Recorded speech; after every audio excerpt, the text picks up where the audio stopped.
Bonsoir, mesdames et messieurs. Alexandre Bourdouin qui vous souhaite la bienvenue à cette autre édition de Sport Express. Et oui, je suis seul cette semaine. En fait, je suis pas seul parce que j'ai un invité de marque. William Julien s'en vient dans 50 secondes. Mais Lisanne sera de retour la semaine prochaine. Vous savez, c'est son grand spectacle depuis les 2 dernières semaines à Montréal. Et on me dit que ça va très, très bien. Alors, encore une fois, bravo. Je veux prendre 30 secondes pour parler et remercier les gens du système de la santé au Québec, mais dans la région du Haut-Richelieu, sur la rive sud de Montréal. Vous le savez, mon ami François a été traité aux petits oignons pendant à peu près 80 jours, ici à Saint-Jean, à Montréal. Marie-André, qui a découvert sa maman inanimée le 29 décembre dernier, elle est aux soins intensifs depuis ce temps-là.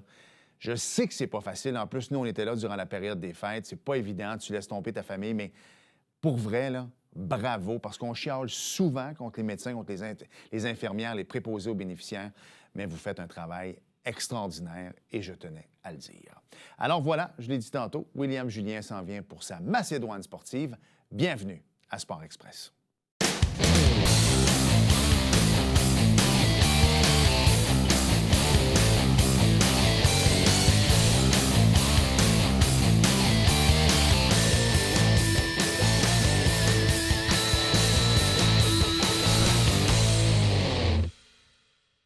Très content de revenir à cette Macédoine sportive. Lorsqu'on arrive à ce temps-ci de l'année, là, avec un temps extérieur, ouais, je sais, les gens qui aiment les sports extérieurs et tout ça, mais en tout cas, une bonne Macédoine sportive avec notre ami, hivernale avec notre ami William Julien. Habituellement, je prends pas beaucoup de notes, mais là, merci beaucoup à Mme Normandin, notre députée du Bloc et même leader parlementaire.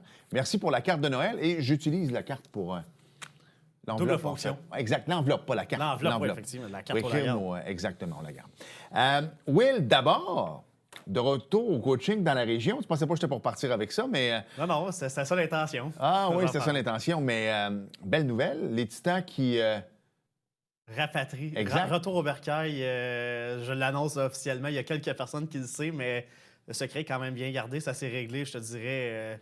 autour du début du mois de janvier.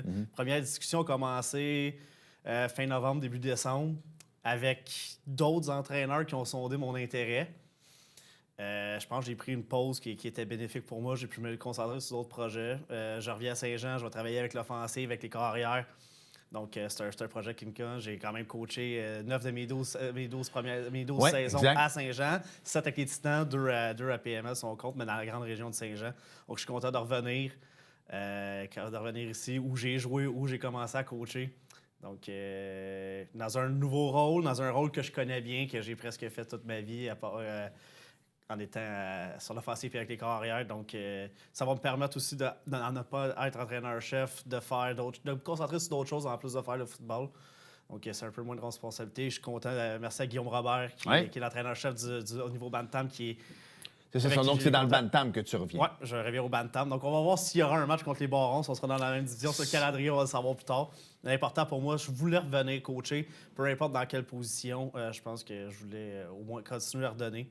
Puis, je suis content de revenir à Saint-Jean. Je pense qu'avec une belle gang de gars que je connais déjà, donc ça va être très intéressant. On l'a dit quand tu es parti, qu'on trouvait ça plate qu'un gars d'ici quitte les Titans ou encore le football dans la région. Mais on va le redire, on est très heureux qu'il te rapatrie. On a failli faire comme à l'université, amener la casquette, dire « je choisis mon programme ». C'est vrai, c'est vrai. On est pas mal dans les transferts. On va parler NCAA 30 secondes parce que c'était le match de championnat qui a été assez... La première demi était endormante, un petit peu très défensive. Par contre, en deuxième demi, ça a été très fort surtout entre Indiana et Miami. C'est moi où on parlait de période de transfert tantôt. Souvent, dans le collège américain, il y en avait des transferts, mais moindres. Cette année, c'est moi où c'est fou la période de transfert, à quel point de gros noms qui quittent. Oui, mais maintenant, avec le fait que aussi, là, on a commencé à payer les athlètes NCAA, donc les gros programmes qui ont de l'argent, on est capable de donner. Donc, et ça force des joueurs qui vont jouer des troisième ou des quatrièmes saisons, même des cinquièmes saisons, alors que d'habituellement, après ta première, deuxième, troisième saison, tu vas te déclarer pour le repêchage. On a vu Dante Moore d'Oregon qui a décidé de retourner. Non, ils vont quasiment faire plus d'argent à jouer. Exact. Donc, en continuant de jouer, tu continues à parfaire ton jeu, tu continues peut-être à vouloir aller chercher un championnat national, puis en plus, tu vas faire de l'argent. Donc, c'est rendu intéressant pour eux de continuer leur développement au niveau NCAA plus longtemps. Parce que ce qu'il faut que les gens comprennent, on ne parle pas de centaines de milliers de dollars ici, on parle en millions. Donc, Oui. un joueur qui va décider de rester collégial... Un 5 étoiles, là, qu'on appelle Ouais. dans le jargon de football, là, un gars qui est classé 5 étoiles, il peut aller chercher la pièce assez facilement. Exactement. Donc, au pire, s'il y a blessure ou des choses comme ça, ben son avenir va être assuré quand même maintenant, ce qui n'était pas le cas avant. C'est la raison pour laquelle... exact. C'est pour ça qu'on va voir de plus en plus des joueurs arriver à 21, 22 ans. Tu sais, j'en parlais, moi, je suis un fan des Dolphins, vous le savez. Bien, une reconstruction au foot est beaucoup plus rapide parce que les gars, lorsqu'ils arrivent dans la NFL, ils n'ont pas 18 ans. Ils ont 21, 22. Ils ont même déjà 1 ou 2 enfants. Là. Donc, on est complètement ailleurs. Parlons-en de foot, de la NFL, parce que... Mais c'était tout un match hier. Fernando Mendoza, la Ouais, c'est course, vrai, le c'est quatrième vrai. essai, on va Ouais, aller chercher ouais, le toucher. ouais, c'est vrai. C'était pas eu un gros match, mais quand c'était le temps, il a fait les gros jeux. Puis c'est exactement ça que tu veux d'un carrière élite. Et j'espère que les Raiders ne passeront pas à côté de lui avec le premier choix total. Parce que les Raiders, là, si on va chercher Fernando Mendoza, on commence à avoir une attaque qui est intéressante. Si on peut se bâtir une ligne offensive, puis aller chercher un entraîneur-chef qui va bien travailler avec tout ça, ça va être dangereux dans 2-3 ans. Parce qu'au départ, c'était pas un match de quart, en tout cas. Même Non. le quart de Miami. Carson Moi, je Wentz suis a été beaucoup difficile. les Hurricanes. Tu le sais, le gars, quand on parle de transfert et de beaucoup de millions d'argent, lui, il était à Georgia. Ouais. S'en va avec beaucoup de pression en Floride.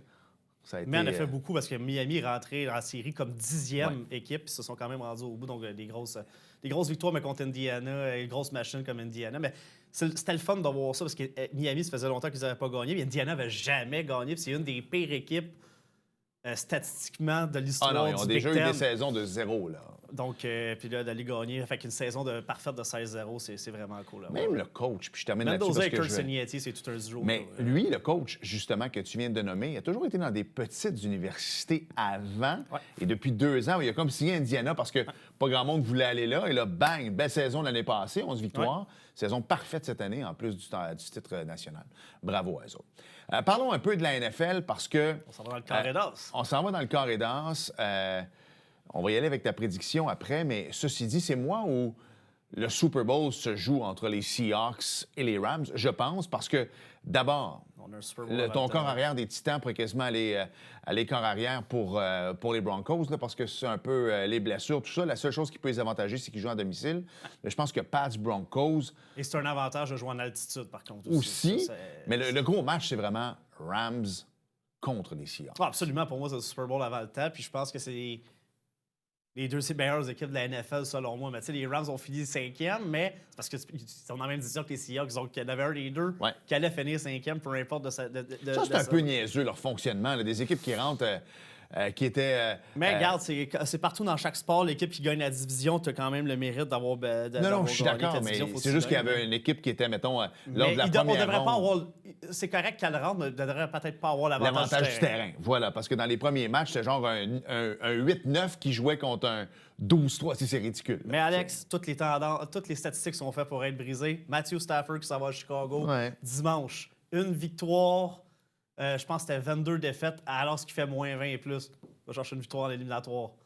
Donc, c'est fait pour ça, mais ça a été un match. Les Rams contre les Seahawks, pour moi, ils ont envoyé tout un message à 13 secondes du début du match contre les 49ers avec le retour. Ce match-là était fini à partir de ce moment-là. On a vu les 49ers déjà qui étaient comme. Déjà, ils sur jouaient, les il y avait talons. beaucoup de blessés. là. C'était déjà bon Contre les Eagles, ils ont fait Ouais. tout un travail. C'est la défensive qui a gagné ce match-là. Puis on sait que les Eagles, quand ils décident de jouer, d'essayer de jouer de cette façon-là, c'est pas un gage de succès. Donc moi, je pense que les Seahawks, c'est Je pense que c'est leur année. Hein? c'est leur année. Ils ont une grosse. Ils ont les deux facettes du jeu. Ouais. Pour aller loin en série, qu'on dit souvent, c'est une grosse défensive et un bon jeu au sol. Ils ont les deux. Tu sais, eux autres, ils ont pris une grosse décision il y a 5 ans lorsqu'ils se sont départis de Russell Wilson. Ça a pris énormément ça a pris une proportion très grande du côté des Seahawks. Ouais. Et je pense qu'on s'est rendu compte que c'était peut-être pas le meilleur des coéquipiers. Ça a été plus difficile un petit peu, 1 an ou 2. On a essayé des trucs, mais là, ça va tellement bien depuis une saison. Puis on a investi avec les deux choix. Quand on a échangé Russell Wilson, d'ailleurs, on avait 2 choix de première ronde. Devin Witherspoon, qui est un des meilleurs demi-points de la ligue. Jackson Smith-Njigba, Ouais. qui risque d'être le joueur offensif de la ligue cette année. Donc, on a rebâti un peu cette équipe-là. On a gardé Smith-Njigba, on a refait notre personnel de receveur. On a échangé DK Metcalf, on est allé chercher Cooper Kupp. On a fait d'autres mouvements. Ça a bien fonctionné. Sam Darnold, pour moi, pour vrai, était un point d'interrogation. Je me disais, est-ce qu'il va pouvoir répéter ce qu'il a fait avec les Vikings l'an passé? Il n'a pas besoin d'être excellent, il a juste besoin d'être bon avec l'équipe que les Seahawks ont. Puis je pense que c'est le carrière qui cadre parfaitement pour jouer dans le style que les Seahawks apportent. Donc, ça va être tout un match. Et Kupp qui va jouer contre son ancienne équipe en plus. La dernière fois que les Rams ont gagné le Super Bowl, Cooper Kupp était le joueur par excellence du Super Bowl. Donc, Voilà. ça passe vite. Hein. Et de l'autre côté, on l'a dit, les Pats contre les Broncos. Bon, les Pats saison. T'as l'air content de le dire que les Pats vont être là, Alex. Non, mais je suis content. Brady n'est pas là. C'est juste que, bon, moi, vous le savez, je suis un Dolphins, fait que je suis comme un peu walké. Je suis biaisé. Je vais avec les Broncos, mais peu importe, moi, le gagnant entre les Seahawks et les Rams sera mon équipe. Je te l'avoue, je te le dis tout de suite, pour le Super Bowl. Quand on dit que ça peut aller vite, par contre, dans la NFL, l'an passé, 3 victoires, je pense? 3 victoires, 14 défaites, quelque chose? Je pense. C'était 4-13 ou 3, peu importe, mais quel revirement de 14. situation avec les Pats. Mais eux autres, tout s'ouvre. Ils jouent contre des équipes qui sont blessées depuis le début des séries. Ça s'ouvre pour eux autres, là. Oui, absolument. Puis leur meilleur joueur, en fait, dans le dernier match, a été C.J. Stroud. Exact. Qui a été le meilleur joueur des Patriots. Écoute, 4 interceptions, donc... À un moment donné, mais la défensive des Pats a montré qu'elle était capable de jouer quand même contre des bonnes équipes. Donc ça, c'est intéressant. Là, on s'en va en altitude. On s'en va contre quand même des Broncos, bien dirigés par Sean Payton, qui est un vétéran, qui est le seul qui a gagné un Super Bowl dans comme entraîneur. Je parle, Mike Vrabel l'a gagné, évidemment. Comme joueur 4 fois, comme je pense. Joueur, Sean McVay aussi. Donc on va voir Sean McVay et Sean Payton. On pourrait avoir un affrontement des coachs des deux Mike contre les deux Sean. C'est vrai. C'est de l'autre côté, donc on n'ira pas là, mais parce qu'on peut partir sur bien des choses. Mais, tu sais, Sean Payton, vétéran, a gagné. J'ai hâte de voir. Il a fait quand même des belles choses avec Bo Nix, qui était recru l'an passé. J'ai hâte de voir ce qu'il va faire avec Jarrett Stidham. Jarrett Stidham, c'est quand même un bon substitut dans la NFL. Par contre, la chose, c'est qu'il n'a pas joué cette année. Et voilà. Si tu n'as pas de volume, même si on sait qu'il va sûrement être ultra préparé par Davis Webb, son entraîneur des corps, par Sean Payton, c'est comment il va exécuter. Là, il n'a pas vu d'action. Donc non, Bonix n'a pas été blessé de l'année. Alors, ça arrive à un très mauvais moment. Pour les Pats, ça peut être mauvais aussi parce qu'on dit on n'a pas de film sur lui. Donc, vrai. ça va peut-être c'est le début de match qui va être important pour les Broncos, d'essayer d'établir quelque chose puis forcer les Pats à s'ajuster à des choses qu'on n'a pas vues. Mais ça va être très serré. Moi, je pense qu'on va avoir une réplique du match Marshawn Lynch, Patriots Seahawks. Patriots. Pats Seahawks. Et là, les Seahawks vont gagner. Est-ce qu'on va courir le ballon à la ligne de 2? Oui, parce qu'il n'y a pas de Pete Carroll. Et rapidement, il reste 1 minute avant le deuxième bloc. Les Dolphins vont être allés piger dans ta cour 2 fois. Là, le VP personnel qui est devenu le directeur gérant.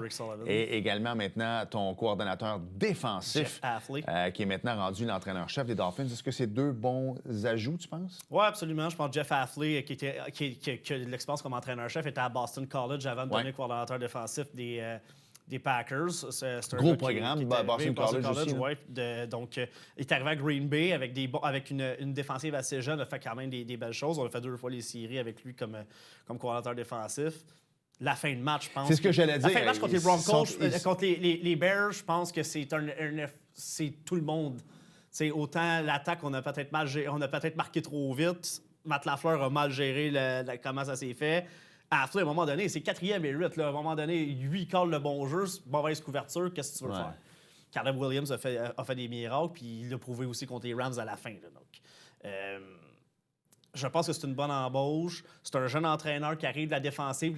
Ça faisait longtemps que les Dolphins avaient des entraîneurs offensifs. Ouais. Donc là, on amène un entraîneur défensif. Je pense qu'on veut bâtir une défense, puis après ça, je pense que ça va signifier aussi la fin de Tua Tagovailoa. On va essayer. Lui, il va vouloir amener son corps arrière. Oui, parce que ce qui a fait que les Dolphins... Et là, il arrive les Packers, qui pourraient signer avec les Dolphins. Je pense que Malik Willis pourrait être l'homme des Packers. Des Dolphins, oui. Je pense que oui. Il a prouvé quand même des belles choses. Moi, je pense pas encore que c'est un numéro 1 là. Je pense qu'il peut pas faire peur avec Tua, ça c'est clair. Il a fait des belles choses. Jeff Hafley le connaît. Peut-être qu'il va tomber joueur autonome, donc peut-être qu'il va pouvoir... ça sera pas une grosse cuvée de carrière au niveau des agents libres. Sinon, on va voir passer par le repêchage. Je pense que ça va être une belle option des Dolphins. Merci. On s'arrête le temps d'une courte pause. Au retour, il faut qu'on parle un peu de nos Canadiens qui vont bien. Chaque semaine, on se dit calendrier difficile, puis ils réussissent toujours à s'en sortir un petit peu. Je veux qu'on parle du CF Montréal également parce que, ben oui, il y a de la neige dehors, mais le camp d'entraînement est maintenant lancé. Donc, on s'arrête le temps d'une courte pause et on poursuit avec Will au retour. Bougez pas.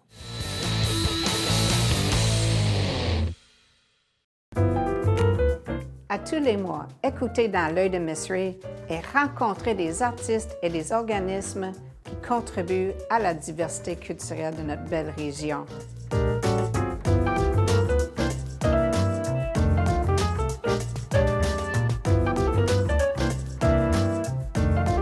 Ensemble, nous gardons l'art vivant. À tous les lundis, 18h30, sur les ondes de TVHR.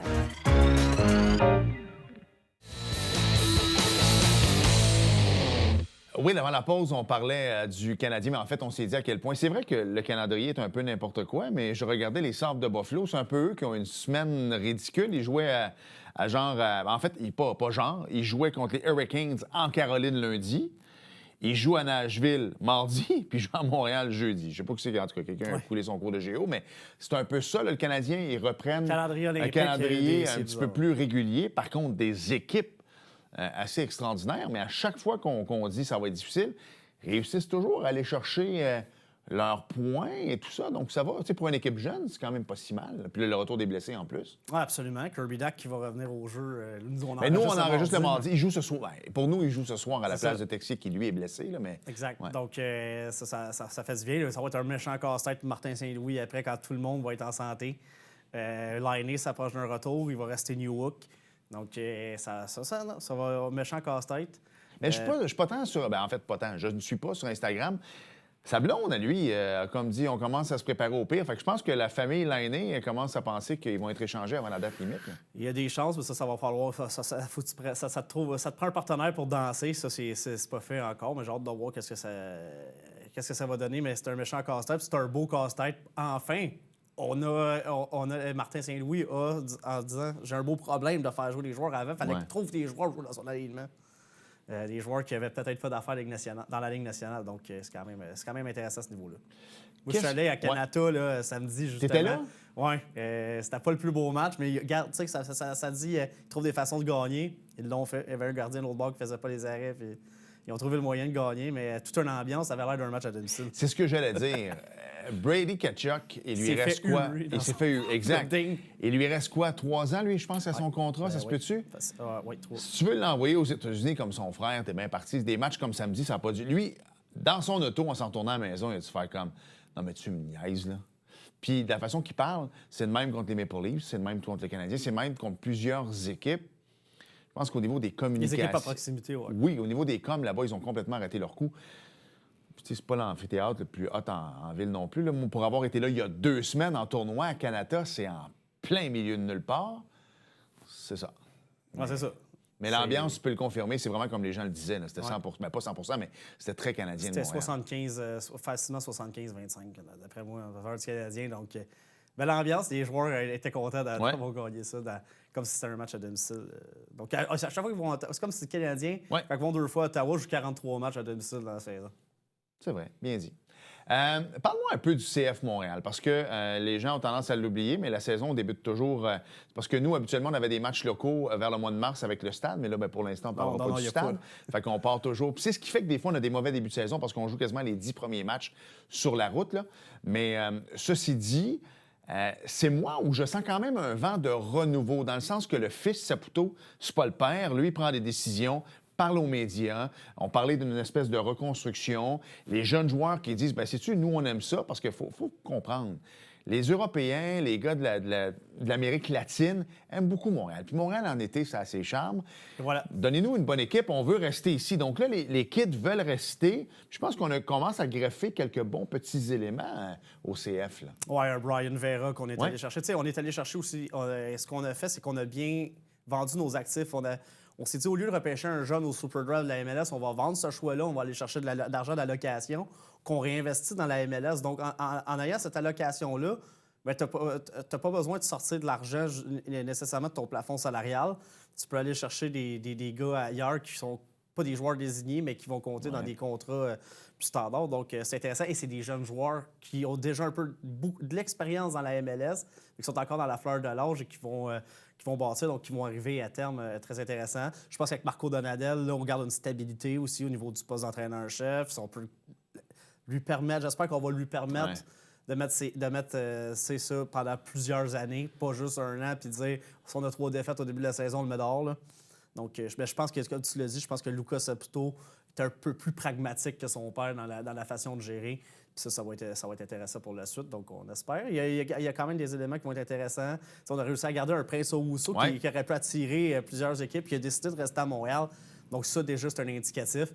Et je pense que si on a un bon début de saison, puis on se maintient jusqu'au fameux mercato de l'été, peut-être que là, on va avoir des surprises, puis on va peut-être avoir un gros joueur désigné qui va débarquer à Montréal. Oui, parce que de la façon que le calendrier est fait, ça va changer à partir de la prochaine saison, mais en ce moment, c'est qu'on joue beaucoup de matchs à l'étranger au mois de mars, avril, mai.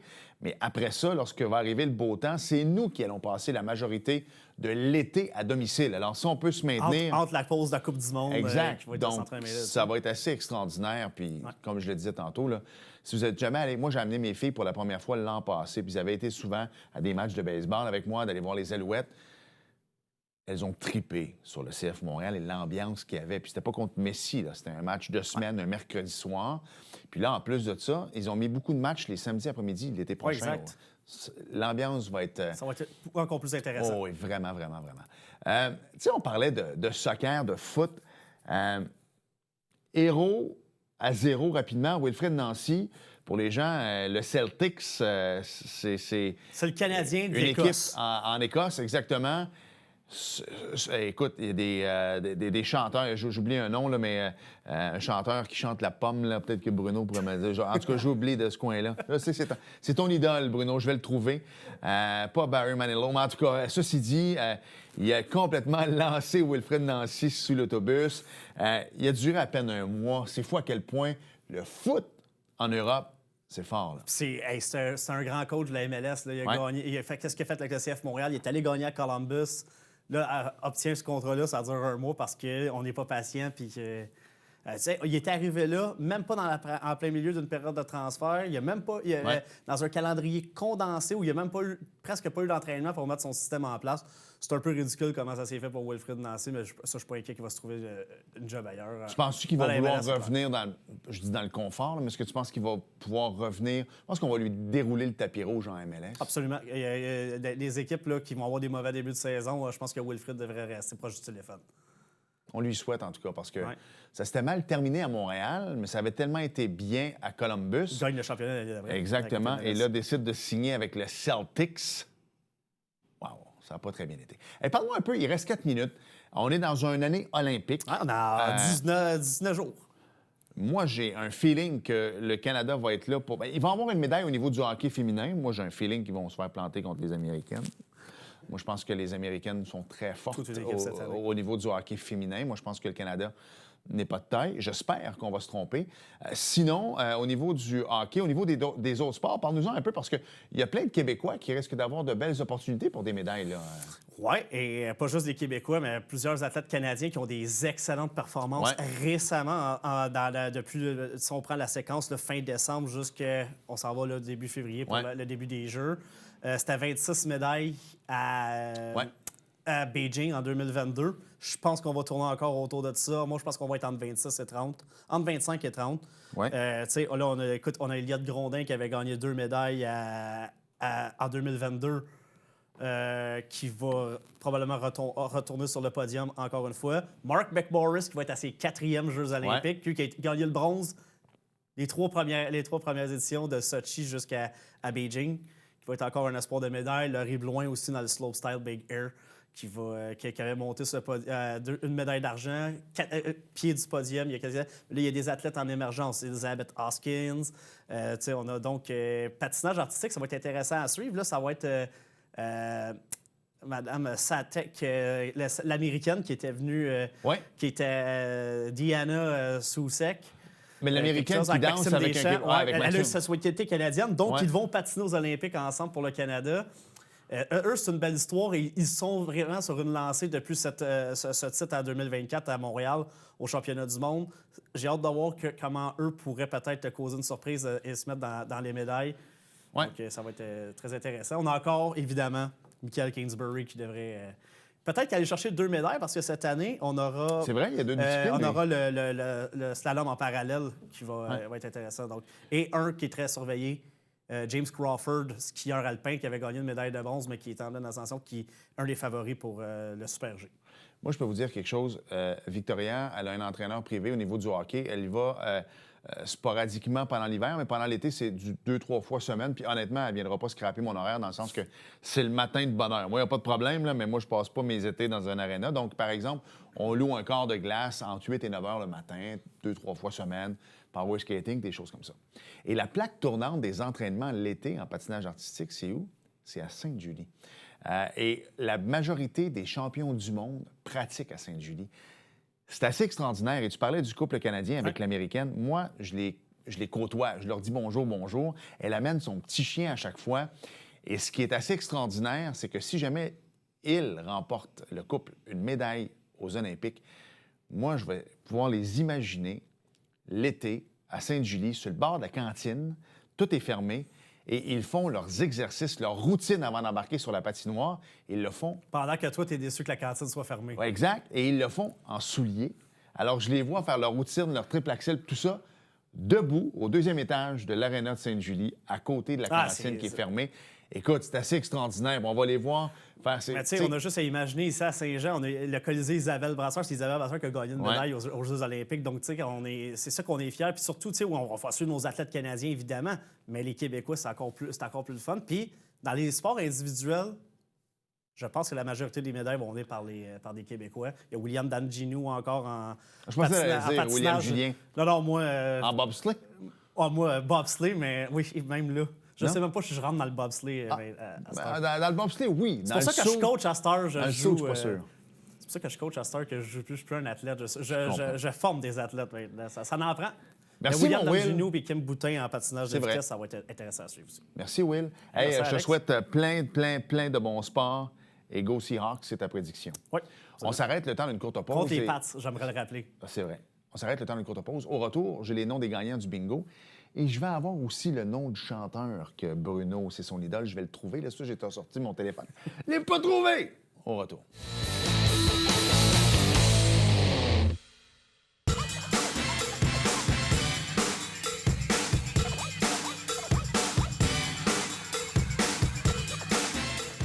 Dimanche, 9h30, Télé Bingo. On vous attend.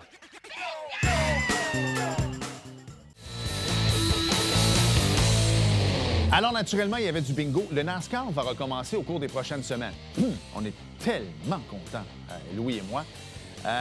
Oui, je sais, William. Reste calme, William également. Ceci dit, merci de jouer au bingo. 4 500 $ en prix à chaque semaine. Félicitations à Sylvain Ferrandez, Claudette Beaulé, Jacqueline Boisvert, Muriel Chaillé, Solange Compeau, qui ont tous remporté 300 $. Et bravo à Huguette Massicotte, 2 500 $. Le bingo tous les dimanches. Encore une fois, merci. Merci d'avoir été là et à la semaine prochaine. Bye bye.